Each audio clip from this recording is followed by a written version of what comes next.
అన్న నమస్తే అన్న. మొన్న జగన్మోహన్ రెడ్డి గారు ప్రెస్ మీట్ పెట్టి సూపర్ 6 సూపర్ 7 అంటూ ప్రజలను మోసం చేసిందే కాకుండా చంద్రబాబు మళ్ళీ కొత్తగా అసెంబ్లీలో బడ్జెట్ ప్రవేశపెట్టి మళ్ళీ ఇంకొకసారి ప్రజలను మోసం చేయబోతున్నారని చెప్పి మాట్లాడుతున్నారు. దీన్ని ఎలా చూడొచ్చు? జగన్మోహన్ రెడ్డి మాట్లాడిన మాటలు పూర్తిగా అవాస్తవం. ఎందుకంటే గతంలో జగన్మోహన్ రెడ్డి ఈ రాష్ట్రాన్ని పూర్తిగా అన్ని వ్యవస్థలను భ్రష్టు పట్టించినాడు. అది అందరికీ తెలిసిన విషయమే. ఈరోజు చంద్రబాబు నాయుడు గారు అధికారంలోకి వచ్చి కనీసం అంటే 4-5 నెలలు కూడా కాలేదు.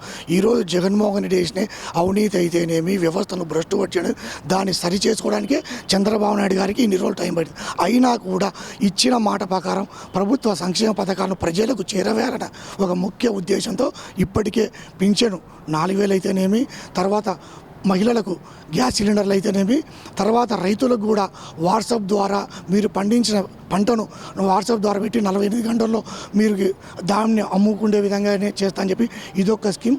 ఈ విధంగా ఇచ్చిన ప్రతి సంక్షేమ కార్యక్రమాన్ని ఒక్కొక్క నెరవేర్చుకుంటూ వస్తున్నాడు జగన్మోహన్ రెడ్డి. కేవలం కడుపు మంట, నేను ఓడిపోయినా మళ్ళీ ఈ రాష్ట్రాన్ని నేనే ముఖ్యమంత్రి అవుతా అని చెప్పి కలలు కన్నాడు. కాలేదు కాబట్టి జీర్ణించుకోలేక ఈ విధంగా మాట్లాడుతున్నాడు. అంటే మీరేం చేస్తుంటారు? మీరేం చేస్తుంటారు? నేను నాయ బ్రాహ్మణ కడప పార్లమెంట్ అధ్యక్షుడు. మనం ఇప్పుడు నాయ బ్రాహ్మణులకి ప్రతి టెంపుల్లో కూడా ముందు ప్రాధాన్యత ఇవ్వాలని చెప్పి చంద్రబాబు గారు చెప్పి దీన్ని ఎలా చూస్తారు?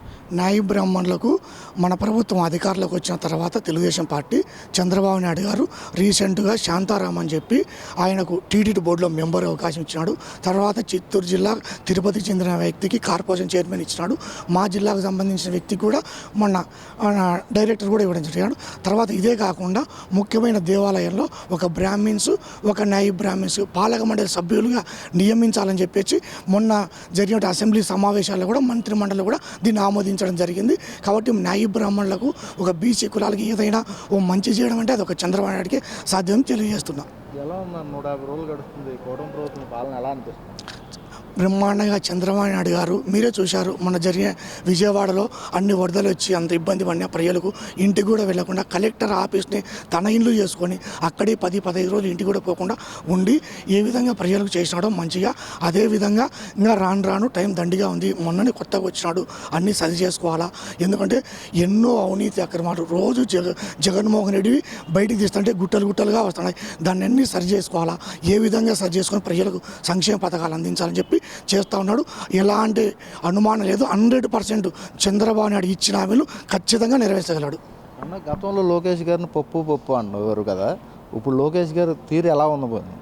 చూసినారు కదా, నిన్న కూడా మండలి సమావేశంలో బొత్స సత్యనారాయణ గారు లోకేష్ గారు వేసిన ప్రశ్నకు సమాధానం చెప్పలేక నేను మళ్ళీ వదిలేస్తా అని అంటే, సరే ఓకే ప్రశ్నకు వెళ్ళిపోతున్నారా, మీరు వాకౌట్ చేసి మామూలుగా పోతున్నారా అంటే ఆయన సమాధానం చెప్పుకోలేక ముఖం పక్క తిప్పుకున్నాడు. లోకేష్ గారు అడిగిన ప్రశ్న కూడా ఈ పొద్దు అంత సీనియర్ బొత్స సత్యనారాయణ 3 వాటి మినిస్టర్గా చేసినాడు, ప్రజెంట్ ఎమ్మెల్సీగా ఉన్నాడు.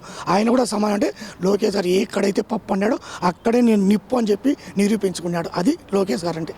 అంటే లోకేష్ గారు ఈ మధ్య అమెరికా వెళ్ళి కొన్ని కంపెనీలు గట్రా తీసుకొస్తున్నారు కదా, ఎలా ఉంది? అవును, ఎందుకంటే గతంలో జగన్మోహన్ రెడ్డి ఈ రాష్ట్రంలో ఒక్క ఉద్యోగ అవకాశం కూడా ఇలా, ఎందుకంటే నిరుద్యోగాన్ని పెంచి పోషించాడు జగన్మోహన్ రెడ్డి. కానీ ఇదే చంద్రబాబు నాయుడు ఈ రాష్ట్రానికి పెట్టుబడులు రావాలా, వస్తే చదువుకున్న పిల్లలకు ఉద్యోగాలు వస్తాయని చెప్పేసి విద్యకు సంబంధించిన శాఖ నారా లోకేష్ గారు తీసుకొని మరి, ఎందుకంటే నేను విదేశాలకు వెళ్తా, ఇక్కడ పెట్టుబడులు పెట్టిస్తా, ఈ యువతకు ఎక్కడే నైపుణ్యాభివృద్ధి కలిగించి వీళ్ళకు పెట్టుబడులు పెడితే పరిశ్రమలు వచ్చి చదువుకునే పిల్లలకి ఈ రాష్ట్రంలోనే పక్క రాష్ట్రాలకు వెళ్లకుండా ఉద్యోగాలు వస్తాయని చెప్పేసి ఆయన మొన్న పోయినాడు.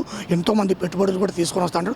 గతంలో జగన్మోహన్ రెడ్డి ఉండేటప్పుడు ఈ రాష్ట్రంలో ఉన్నటువంటి పరిశ్రమలు పక్క రాష్ట్రాలకు వెళ్ళిపోయినాయి. మీకు కూడా ఆ విషయం తెలుసు. కాబట్టి ఇప్పుడు అక్కడ ఉన్నటువంటి పరిశ్రమలు మళ్ళీ అన్నీ వస్తున్నాయి, అన్నీ ఇక్కడ పెడతారు. బ్రహ్మాండంగా ఈ రాష్ట్రంలో పరిశ్రమలు వస్తాయి. విద్య చదువుకునే ప్రతి ఒక్కరికి ఉద్యోగ అవకాశాలు కల్పిస్తారు చంద్రబాబు గారు.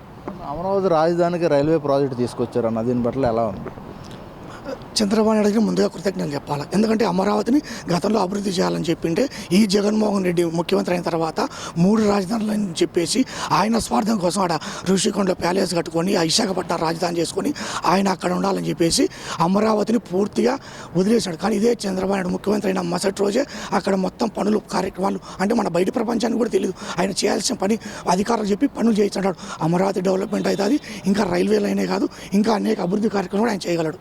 మాకు ఆ విశ్వాసం విశ్వాసం ఉంది. ఈ రాష్ట్ర ప్రజలకు మెయిన్ చంద్రబాబు నాయుడు విశ్వాసం ఉంది కాబట్టి 164 సీట్లు ఇచ్చాడు. ఈ జగన్మోహన్ రెడ్డి ఇచ్చిన అవినీతి అక్రమాలు ప్రజలు కళ్ళారు చూసినారు కాబట్టి భరించలేక ఆయన ప్రతిపక్ష నాయకుడిగా కాకుండా కేవలం 11 సీట్లకు మాత్రమే పరిమితం చేసినారు. జమ్లింగ్ ఎలక్షన్ వస్తుంది, నేను మళ్ళీ గెలవడానికి సిద్ధంగా ఉన్నా అని చెప్పి జగన్మోహన్ రెడ్డి గారు చెప్తున్నారు. దీన్ని జగన్మోహన్ రెడ్డి పగలగలగాడు. జగన్మోహన్ రెడ్డి అంత చిత్తశుద్ధి ఉంటే రమ్మను అసెంబ్లీకి. ఎందుకు నువ్వు అసెంబ్లీకి రాలేకుండా? నువ్వు బాధ్యత గల ఎమ్మెల్యే కదా, నువ్వు బాధ్యత గల ఎమ్మెల్యేగా జీతాలు తీసుకుంటావు కదా, ప్రజలు కదా నిన్ను ఎన్నుకునేది. మరి నువ్వు అసెంబ్లీకి వచ్చి ప్రజల పట్ల పోరాడాలి కదా. నీకు ప్రతిపక్షం ఇస్తేనే వస్తా అంటే ఎట్లా? ప్రజలే నిన్ను వద్దని ప్రతిపక్ష నాయకుడు నువ్వు దూరంగా నువ్వు ఇంట్లో కూర్చోపోయా అని చెప్పేసి పంపించినాడు. కాబట్టి జగన్మోహన్ రెడ్డి వచ్చేది ఉత్తదే కలలు కంటున్నాడు. ప్రగతి కలడు. ఈ రాష్ట్రానికి ఎంత విధ్వంసం చేయాలనో, ఎంత ఈ రాష్ట్రాన్ని నాశనం చేయాలనో అన్ని విధాలు జగన్మోహన్ రెడ్డి చేసినాడు. కాబట్టి రాష్ట్ర ప్రజలు మొత్తం జిల్లాలే క్లీన్ స్వీప్ అయినాయి. మరి ఆయన వచ్చాడని కలలు కంటున్నాడు. రానికి అవకాశమే లేదు. జగన్మోహన్ రెడ్డి ఎంతసేపు ఉన్నా కూడా భ్రమలలో ఆత్మలతో మాట్లాడుతుంటాడు. ఆయన ప్రజలతో మాట్లాడు, ప్రజలలోకి రాడు. ఇదే చంద్రబాబు నాయుడు గారు ఈరోజు ప్రతి వారం శనివారం ఆయనకి ఎక్కడైనా బయటికి వెళ్ళే అవకాశం లేకపోతే ఉంటేనే, లేదంటే ఆఫీస్లోకి వచ్చి నాలాంటి సామాన్య కార్యకర్త కూడా పార్టీ ఆఫీస్లోకి వచ్చి సార్ మా వ్యక్తికి సమస్య వచ్చిందంటే, రీసెంట్గా నేనే నా నియోజకవర్గం జమ్మలమడు నియోజకవర్గంలో సామాన్య పీపుల్స్ నిధులకు వస్తే ఒక వ్యక్తికి 1 లక్ష, ఒక వ్యక్తికి 3.5 లక్ష ఆర్థికంగా సాయం చేసినాడు. ఆయన ఇబ్బందులు ఉన్నారని చెప్పి అది సామాన్య ప్రజలకు కలిసే అవకాశం చంద్రబాబు నాయుడు దగ్గర ఉంది. ఆయన ఎమ్మెల్యేలు మంత్రులు కూడా కలవనీయలేదని చెప్పి వాళ్ళే చెప్పినారు, మేం చెప్పలేదు. కాబట్టి ప్రజానాయకుడు ఈయన జగన్మోహన్ రెడ్డి ఆత్మలతో మాట్లాడతాడు.